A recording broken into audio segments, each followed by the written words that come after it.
உங்களுக்கு ஒரு விஷயம் தெரியுமா? ஏன் தெரியுமா நிறைய பேர் இந்த டிசிப்ளின்டாக இருக்கிறதுக்கு ரொம்ப ஸ்ட்ரகிள் பண்ணிட்டு இருக்காங்கன்னு? ஏன்னா அவங்க டிசிப்ளினுக்கு பின்னாடி டிசையர்னு ஒன்று இல்லவே இல்லை. என்ன சொல்லுவேன் தெரியுமா? நீங்கள் உங்களுக்கு பிடிச்ச கேம் ஆடிட்டு இருக்கீங்க.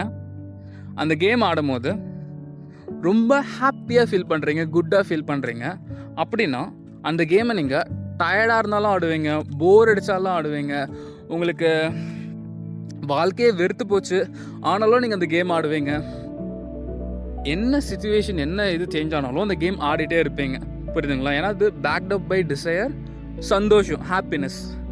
இப்போது நிறைய பேர் என்ன ட்ரை பண்ணுறாங்கன்னா, அவங்களுக்கு படிக்கணும், கோலில் ஒர்க் பண்ணணும், டிசிப்ளின் மட்டும் வேணும். ஆனால் அந்த டிசையர் பேக்டப்பாக இல்லை. புரியுதுங்களா? அவங்க படிக்கணும், ஆனால் அதை படிக்கிறது அவங்களுக்கு ஹாப்பினஸே தரல. அப்படின்னு இருக்கும்போது அவங்க டிசிப்ளினை ஃபோர்ஸ் பண்ணுவாங்க. டயர்டாக இருந்தாலும் படிக்கணும், போர் அடித்தாலும் படிக்கணும். இப்படி இருக்கும்போது என்ன ஆகும்னா, சீக்கிரமாகவே மென்டலி எக்ஸாஸ்ட் ஆகிட்டு டிசிப்ளின்டாக இருக்கிறத கிவ் அப் பண்ணிடுவீங்க. புரியுதுங்களா?